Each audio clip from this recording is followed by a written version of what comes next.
Good morning, welcome back to Lewis Family Farms, and today we're coming to you from our sweet potato patch. This is the patch that we reaped almost 2,000 pounds from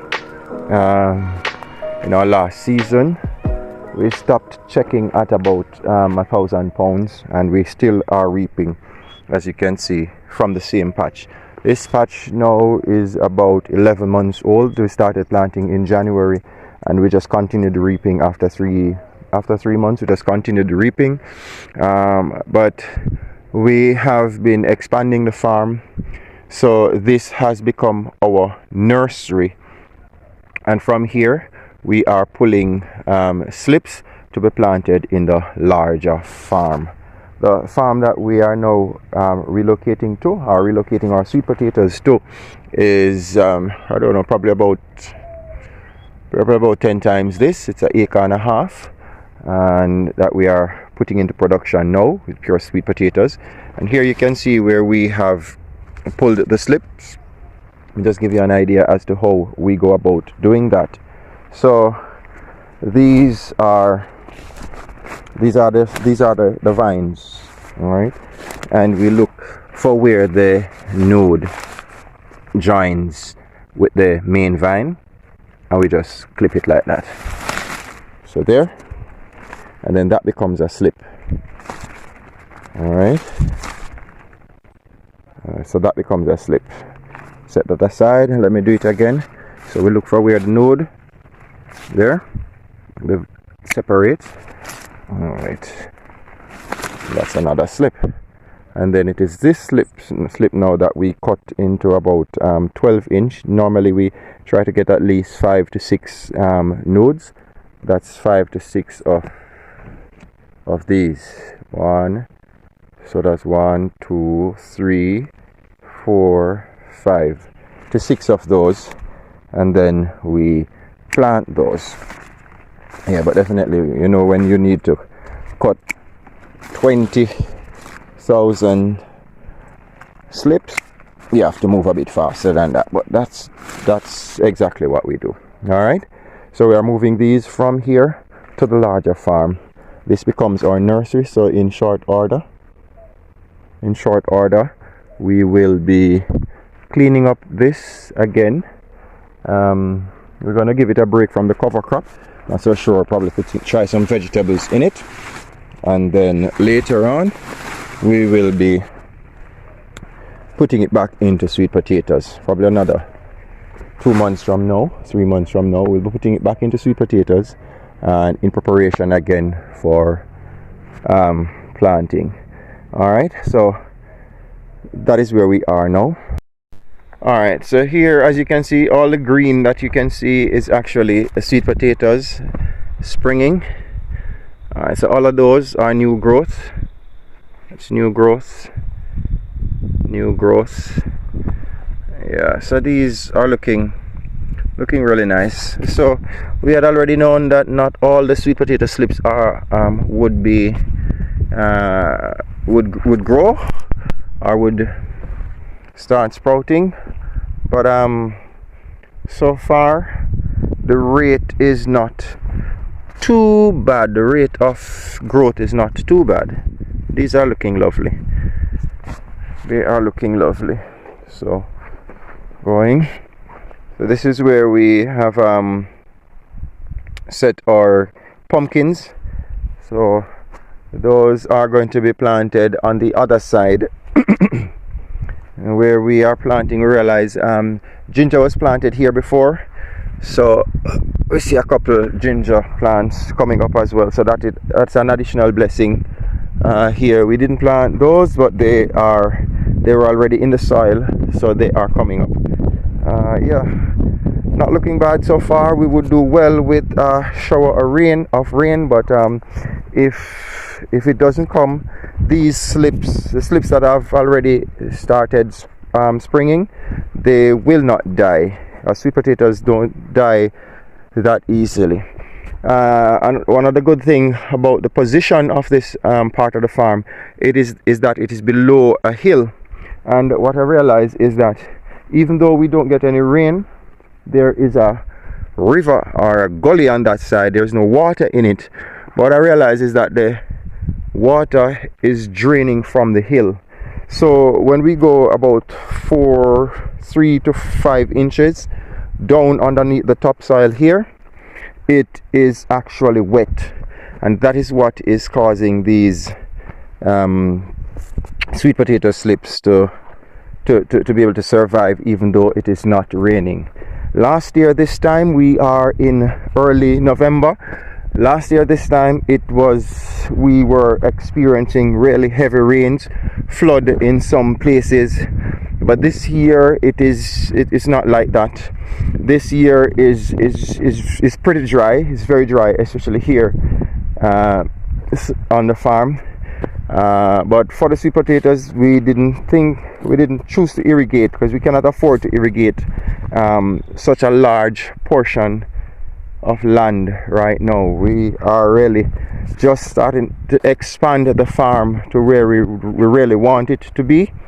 So, you know, I guess as time goes by, we will be able to put in those kinds of technology that would really cause the farm to take off the way that we would love to see it taking off.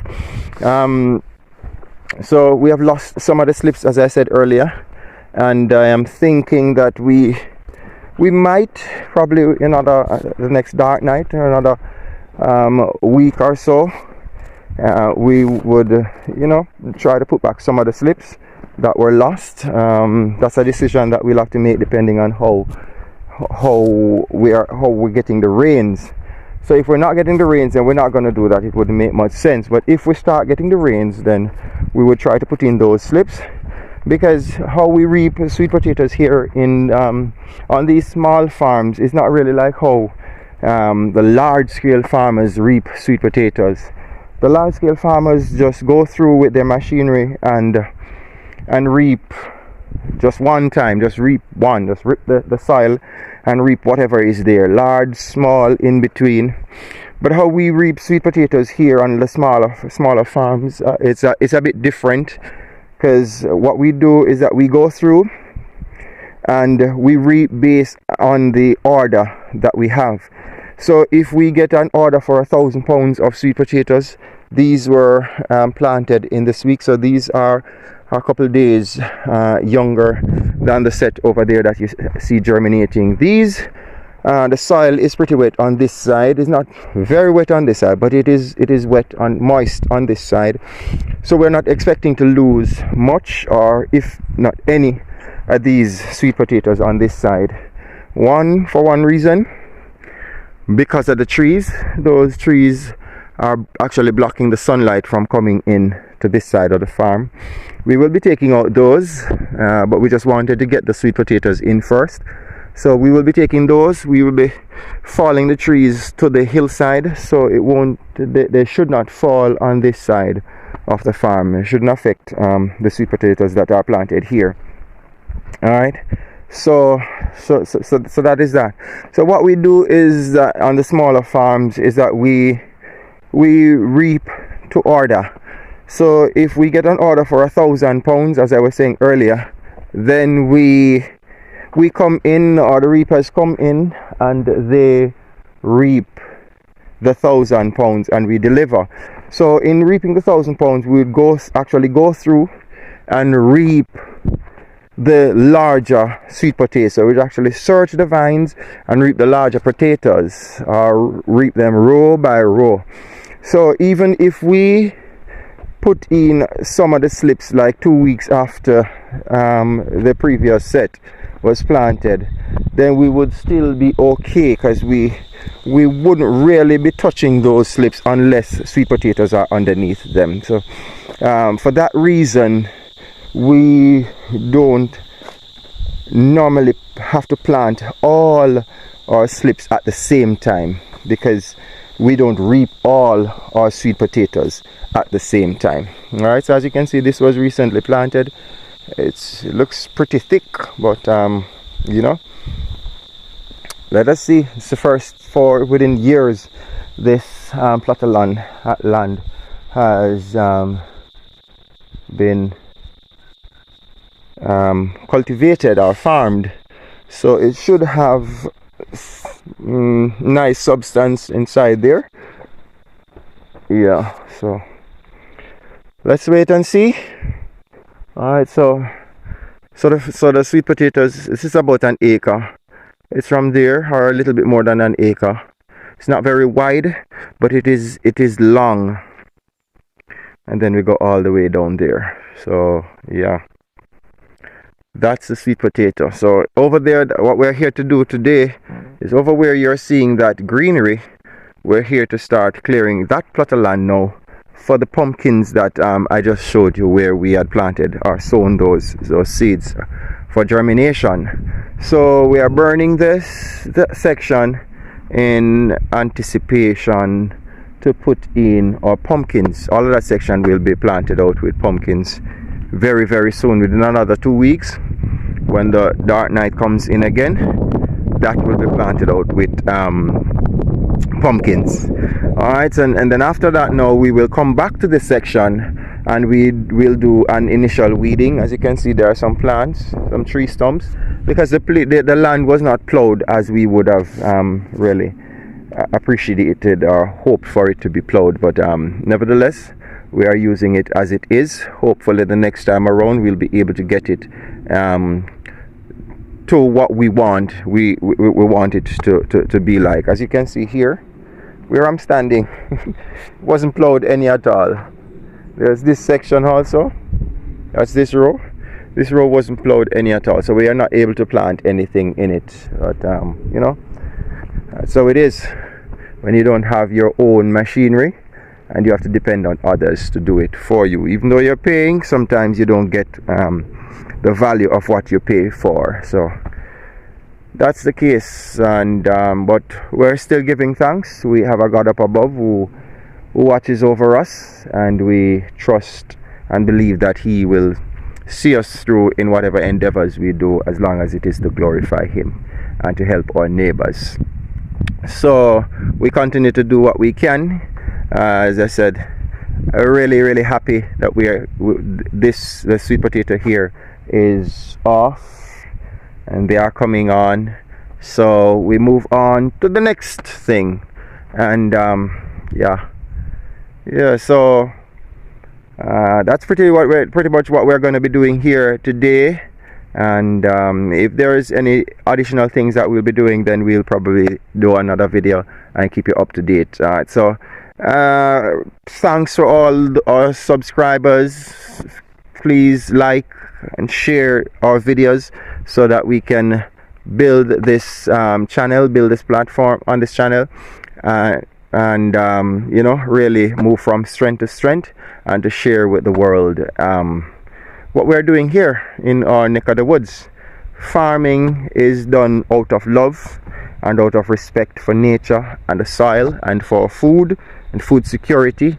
And here on Lewis Family Farms, we believe that we must be in a position to provide for ourselves. Farming is not easy, but what helps us to continue farming and to continue expanding on our farm is really our love and our appreciation for cultivating and for farming. I really love it. So blessed love to all those who love farming and who love farmers, and you know, just keep up the good work.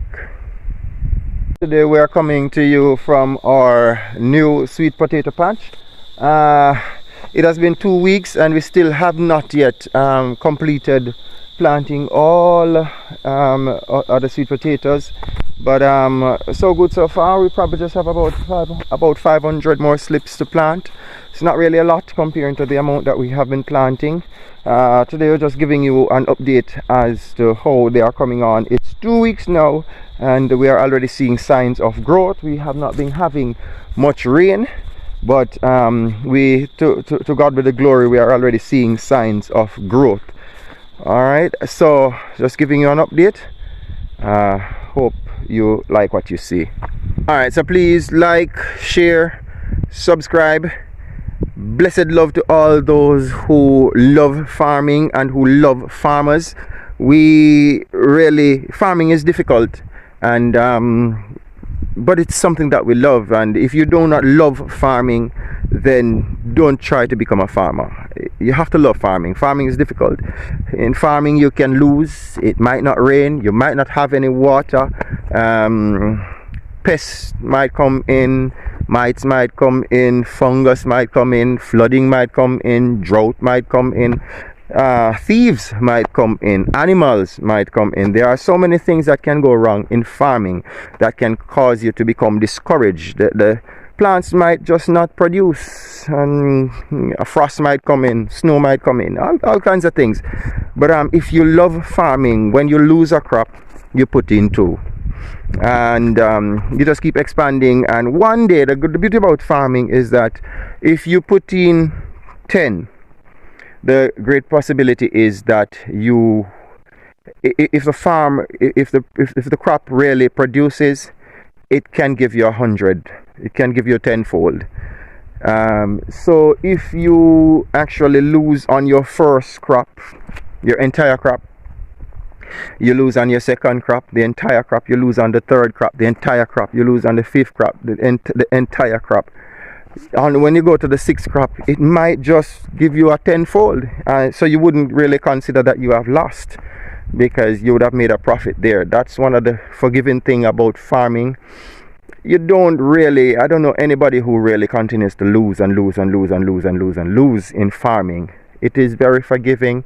And so, but definitely you have to have a love for it. So if you lose on the first, you're willing again to go. And if you lose on the second crop, you're willing again to go. And if you lose on the third chance, which is very unlikely, you are willing again to go. But it must be done out of love and an appreciation to produce food, to put your hand to nature.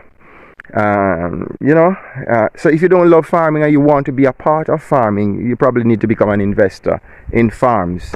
But farming is not for the faint at heart. It's not for the faint of heart. So, we do this because we love it. We love to see the plants looking healthy. We love to see the plants producing. So that's why we do what we do. And along there are other benefits. It keeps you healthy. You get a lot of walk, you get a lot of manual labor, and so it is nice. So until next time, blessed love from us here at Lewis Farms.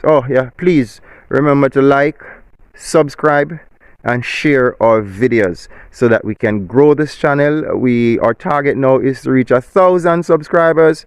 Please just drop a subscribe, touch the like button, and don't forget to click the bell icon so that you can receive all our updates. We try to update at least one video per week, so that we can keep the communication going. We do go through your comments in a timely manner, so drop us a comment, and we will respond to it if it is a case that we need to respond. So blessed love from us here at Lewis Family Farms.